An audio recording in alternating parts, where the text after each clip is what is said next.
ये जो अध्यात्म के द्वारा सूक्ष्म और स्थूल शरीर के द्वारा जो दुख से आदमी व्याकुल होता है वो आर्त भगत होता है।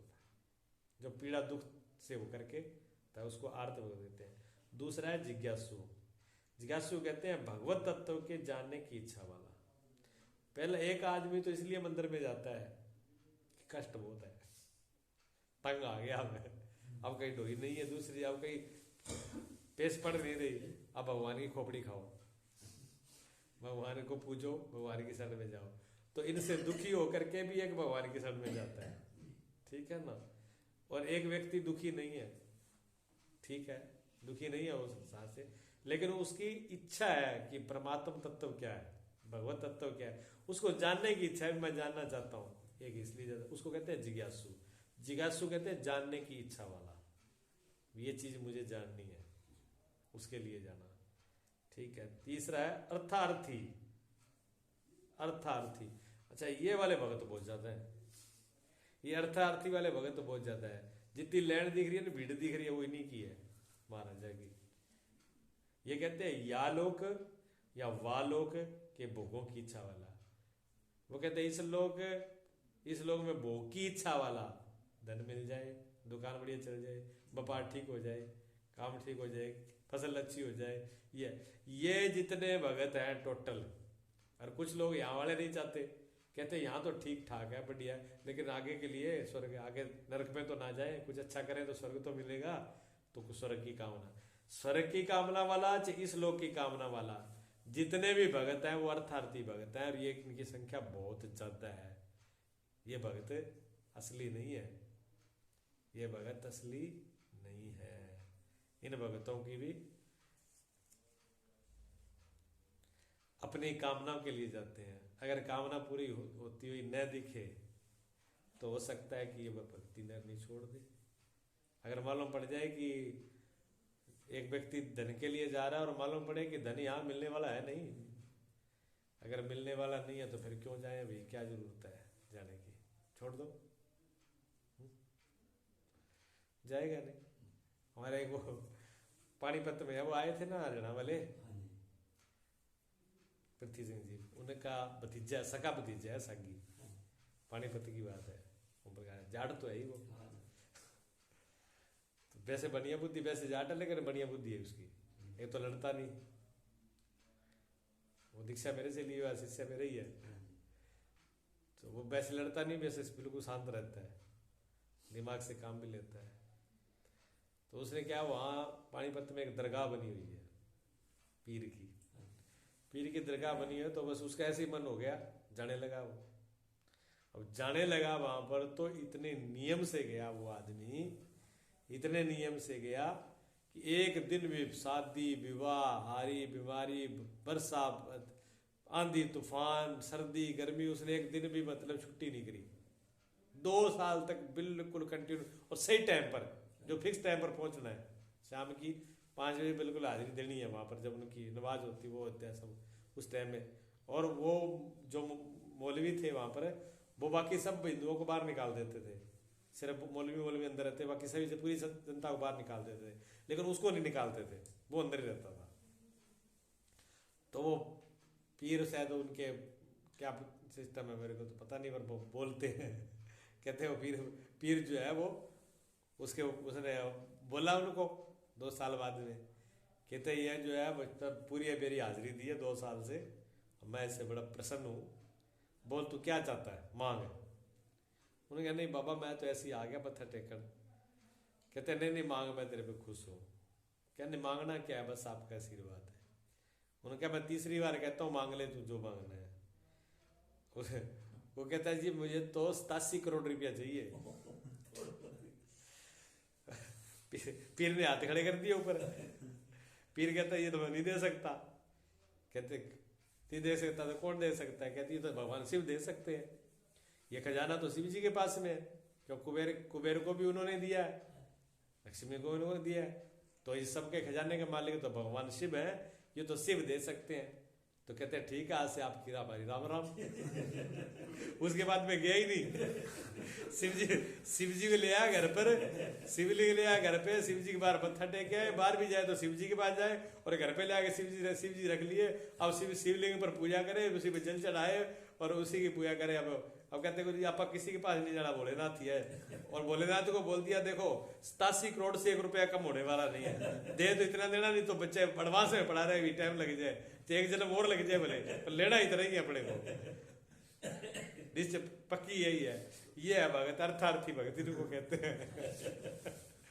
और ऐसे भगत वो एक नहीं है, ऐसे भगत बहुत है, कमी नहीं ऐसे भगतों की, कुछ ना कुछ लेकर के ही आएंगे। जो अपने अर्थ को लेकर के, यानी अपने स्वार्थ को लेकर के, अपने अर्थ को लेकर के पूजा पाठ भक्ति की जाती है, उसको अर्थार्थी भगत कहते हैं। वो भगवान के भगत नहीं है, एक बात ध्यान में रखना, वो भगवान के भगत नहीं है। वो किसके भगत हैं? वो अर्थ के भगत हैं।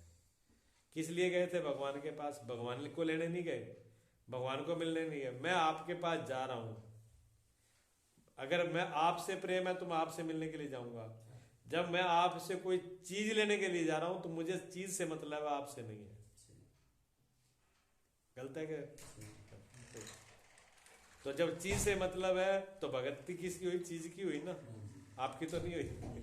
आपसे तो कोई मतलब ही नहीं है। आपका मतलब इतना ही कि आपसे मिलेगी, बस इतना ही मतलब है।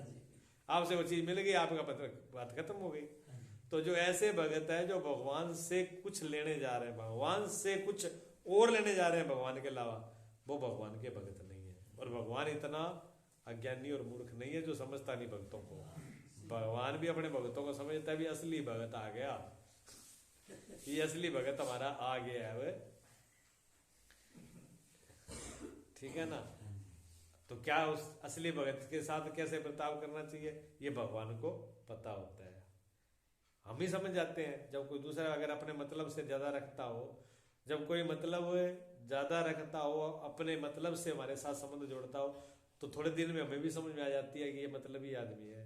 ये मतलब होता है तब बरतता है, मतलब होता है तो आता है, नहीं तो ये बात ही नहीं करता, पूछता ही नहीं, कभी फोन ही नहीं करता, घर वाले इसको याद ही नहीं आते। जब जरूरत पड़ती है तब भाई जी तुरंत फोन लग जाता है। तो इतनी बात तो हम समझ जाते हैं, परमात्मा नहीं समझेगा? परमात्मा भी समझ जाता है। जब समझ अभी शिव जी की तरफ लोटा पानी के लेके चले और फूल और चूरमा, तो शिव जी पहले भांग मुंह लगा अपने समाधि लगा के आंखें बंद करके बैठ जाते। भगत भाग रहे, आंखें खोलिया नहीं और छापो पड़ो नहीं, आंख खोलो ही ना अपने, समाधि भी रो। सड़ा को नहीं, एक कल लड़का नहीं हो रहा था, क्या शिव जी महाराज हमारा लड़को हो जाए, एक लड़का हो जाए और हमारा कटड़ियों पाडा जो है वो चढ़ा दी। वो अब कुदरती भगवान की दया थी, और शिव जी को तो ये बोल दिया, उधर माता जी को बोल दिया कि शिव जी के लोग बोला तो काम चलेगा नहीं, माता जी तो साथ में है, शक्ति तो साथ में रहती है। तो शक्ति ने कह दिया थारी तो मैं कढ़ाई चढ़ा दूंगा, चूरमा चढ़ा दूँ, माता तो कढ़ाई में खुश हो जाएगी, शिव जी ने पूरा वो चढ़ा दो। अब क्यों, लड़का भगवान की कृपा से हो गया, माता ने कृपा कर दी, चलो कढ़ाई बोली है, लड़का हो गया। तो कढ़ाई लगा दी, कढ़ाई लगाई कि अब देवियां पता क्या करती हैं, वो सोचती है खाते हैं, मुंह में लगाती है, यहाँ लगा जाते हैं मूर्तियों पर, मुंह में ऐसे भोग कभी नहीं लगता। और कुछ क्या करते हैं, घर से बोला हुआ डब्बा तो एक बोलेंगे, एक डब्बा आपको चढ़ाएंगे, डब्बे में से एक फीस ले करके बस आगे रख दिया, बाकी अपने डब्बा में वो भोग, तो वो फीस भोग तो इतना ही लगाना, आपने बोला तो डब्बा था, तो डब्बा तो आगे रख दो, वो पूरा लगा दो ना उसको, इतना निकाल के अलग से रख दिया नहीं, अलग से निकाल के कभी नहीं, पूरा निकाल के रखो, पूरा उनके आगे रखो, उसके बाद में आप पूरा खा जाओ, पर रख तो दो। जितना बोला उतना तो करो, वो देख रहे हैं अभी कितनी बेईमानी कर रहे हैं, बोला डिब्बा था और चढ़ाया एक लड्डू है या एक रसगुल्ला है, तो वो भोग पूरा नहीं माना जाता। ऐसे जितनी कढ़ाई बोली वो, और ऐसे नहीं, भगवान और देवी देवताओं का जो भोग है वो कभी भी मुंह से नहीं लगता है, सिर्फ आंखों से लगता है, आंखों से ही लगता है, उनकी दृष्टि मात्र से भोग लगता है। ठीक है ना, सामने गया आंख के भोग लग गया, खाते नहीं है, जो मुंह में ठोकते हैं, क्या खाएंगे वो? ये पता ही नहीं है। और देवियां मुंह लपेटती हैं, तो मैया खुशी में लेंगे कढ़ाई बना के, पूरा मैया का मुंह लपेट दिया। अब मुंह लपेट दिया तो अब कुत्ते आए, कुत्तों ने चाट के क्या हुआ, वो मैया की मूर्ति जो थे वो मिट्टी की बनी हुई थी, आधा तो नाक ही चाट गई वो मैया, तो नकटी हो गई। किसी एक तरफ से कान चाट लिया। अब मैया के ये समझ में नहीं आई मैया है कौन सी है, रूप ही बदल दिया। उधर वो क्या हुआ, पांडा चढ़ाना था, उसने पांडा लेके सागर शिव जी के गले में, शिवलिंग में ही पे राधी सागर वो। अब शिव जी साथ में जाए, अब शिवलिंग सीटते जाए। शिव जी का ये हाल क्या कर रखा है इन्होंने। उधर माता कहेंगे इधर देखो मैं तो नकटी होगी, मेरे तो नाक कान नहीं बचे। शिव जी कहने लगे आपके नाक कान तो बैठी दो ठिकाने पर है, मेरा तो ठिकाना ही फाड़ दिया इन्होंने, पता नहीं कौन सी गड्ढे में जाके डालेंगे। ऐसे भगत है ये। हाँ भगत इतने तगड़े हैं, छोटे कौन सी जगह पे जाके ये पता नहीं इनका, गिरेगी कहां पर जा करके। तो भक्ति बड़ी, शिव जी भी जान जाते, भगत लोटा लेके चल दिया। अब ये तो है तो मामला ठीक ठाक है। शिव जी पहले काबू के बैठ जाते हैं, माता पार्वती का हिसाब से वरदान देना, हिसाब से सोच समझ के, ये ना हो के बाद में घसीटे फिरे। ये भगत घसीटते पूरी तरह से। और शिव जी साथ तो ही बहुत बुरी, देख लो भस्मासुर ने लेके पीछे ही पड़ गया। उन्होंने वरदान दिया और वो कहते आप ही तैयार हो लो, पहले प्रैक्टिकल तो आपसे ही करना है ना। के ऊपर हाथ करते ही, कड़ा करते ही भस्म होगा। हाँ बिल्कुल भस्म, तथास्तु। कहते पता कैसे लगेगा, पहले आपके ऊपर करके तो देखूं भस्म हो रहे कि नहीं कर रहे। ये हाल है शिव जी के भगत, ऐसे ही है, बड़ा मुश्किल हो जाता है। तो ये अर्थार्थी भगत है ना, बड़ा सोच समझ के व्यवहार करना पड़ता है। ने कहीं भी चूक बूक हो जाए, ने किसी को प्रसाद ना दो तो भी बिगड़ जाए। मेरे को प्रसाद नहीं दिया, किसी को ज्यादा दे दिया तो भी बिगड़ जाए, किसको ज्यादा दे दिया, किसी को चाय पानी नहीं पूछा तो भी शापा हो जाए कि हम तो गए थे, हमको तो चाय का ही नहीं पूछा, हम तो बेटा। अर्थार्थी वालों का काम बहुत टेढ़ा है। ये भगत नहीं है असल में ये भगत नहीं है। इसको वेदांत इनको भगत नहीं मानता है, ठीक है। और चौथा है ज्ञानी। ज्ञानी कहते हैं जीवन मुक्त विद्वान, वो सबसे बड़ा भक्त ज्ञानी होता है, जो जीवन मुक्त। भगवान कहते हैं मुझे ज्ञानी से प्रिय मुझे और कोई नहीं। क्यों? ज्ञानी मेरी आत्मा है, ज्ञानी का रूप ही है मेरा, मेरे से ज्ञानी भिन्न नहीं है।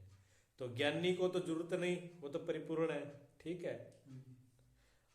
और आर्त है, वो दुखी है, उसको तो दुख की निवारण की जरूरत है, ज्ञान उसको चाहिए नहीं। और अर्थार्थी है, वो तो सिर्फ अपने अर्थ से मतलब है, भगवान और ज्ञान किसी से मतलब ही नहीं है। तो सिर्फ एक ही व्यक्ति भक्त है, जिज्ञासु। ये शास्त्र सिर्फ जिज्ञासु के लिए है, ठीक है ना, ये और किसी के नहीं है। इसलिए इसको भीड़ नहीं सुन पाती। मैंने बोला था ना लास्ट जाते जाते इसमें कोई बचेगा।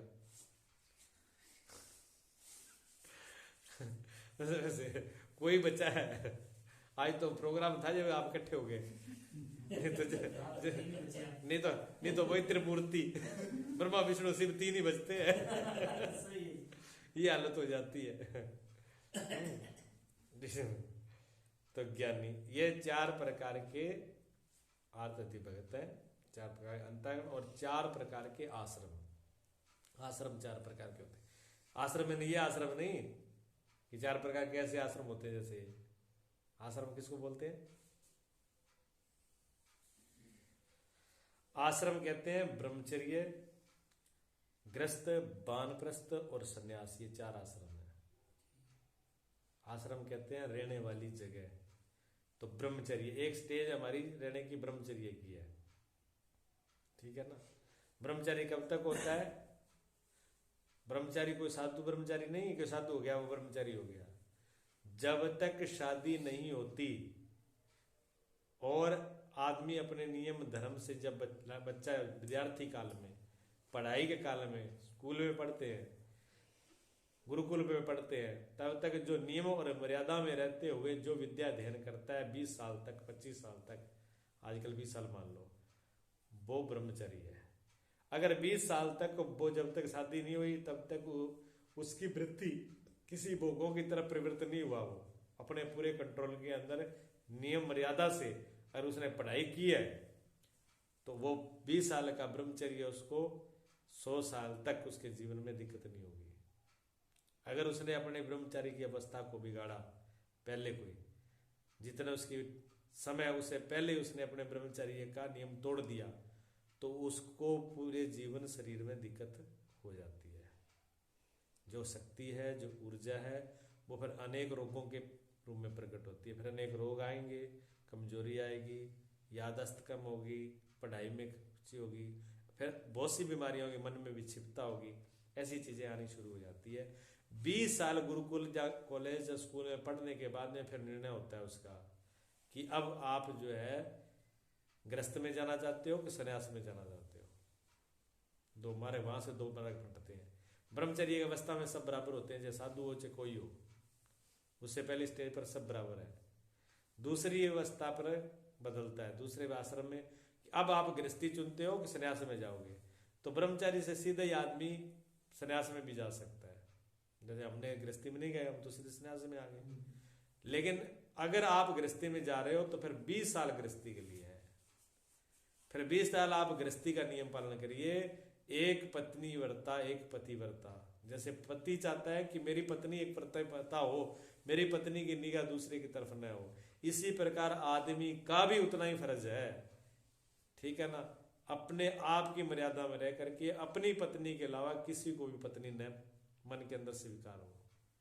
एक पत्नी, जैसे राम जी की एक सीता के अलावा दूसरा कुछ नहीं है, सीता ही। दूसरी माताएं हैं, बहनें हैं, दूसरी स्त्री नहीं है, हमारी पत्नी नहीं है। कोई माता है, कोई बहन है, लेकिन स्त्री एक, पत्नी एक ही है। तो एक पत्नी के अलावा दूसरे पर दृष्टि न करना, ये और अपने गृहस्थी किस लिए? कुल को चलाने के लिए, सिर्फ कुल को चलाना, भोगों के लिए नहीं है, कुल को चलाने के लिए।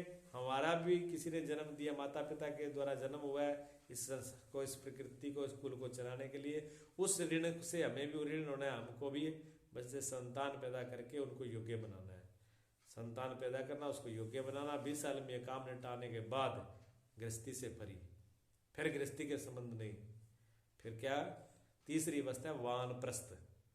वानप्रस्थ का मतलब होता है कि अब आप गृहस्थ घर में हो, लेकिन घर में होते हुए भी आपकी घर की तरफ पीठ है और वन की तरफ मुंह है।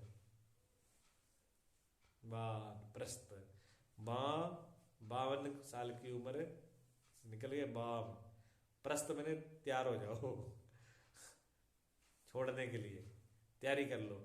तो घर में रह करके क्या करना? पूरी जिम्मेवारियों को छोड़ देना। धर्म में भजन कीर्तन ध्यान पूजा पाठ शास्त्र धर्म सत्संग में लग जाना है। घर से अपनी पूरी जिम्मेदारी घर की तरफ पीठ कर लेनी है। बच्चे परिवार के लोग अगर पूछे कोई बात भी हमें ये चीज है तो बता दो, नहीं पूछे तो कोई मतलब नहीं। चाहे तुम्हारा घाटा तो, वादा तो, नफा तो, निर्णय तो तुम्हारे, अगर पूछे तो ही बताएगा, बिना पूछे बोलना ही नहीं था, देखना है। ये भी सही वानप्रस्थ है। और वानप्रस्थ के बाद में फिर वो संन्यास, फिर जब वो घर से भी, घर का भी त्याग कर सकता है। ये शास्त्र नीति है 4 आश्रम। 20 साल के बाद वो घर छोड़ कर कहीं भी जा सकता है जगह। ये राजा लोग करते थे पहले, बड़े बड़े राजा परीक्षित देख लो। अपरिचित तो खैर उनको तो श्राप था, गए नहीं। उससे पहले भरत उन्हीं के कुल में, जो भरत जी हुए। और भी बहुत से ऐसे राजा हैं जो छोड़ करके राजपाट चले गए थे, चले गए।